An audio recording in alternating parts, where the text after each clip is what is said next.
वतन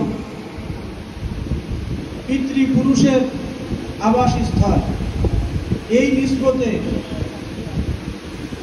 নাসারাদেরকে মূলত নাসারা বলা হয়। হযরত ঈসা আলাইহিস সালাতু ওয়াত তাসলিম তার নবুয়ত এবং রিসালাত তার উপরে যেটা আসছিল, আল্লাহ পাক যেটা নাযিল করেছেন ইনজিল, এই ইনজিলের যে প্রকৃত শিক্ষা এটা তৃতীয় শতাব্দী পর্যন্ত ঠিক ছিল, বিকৃত হয়নি।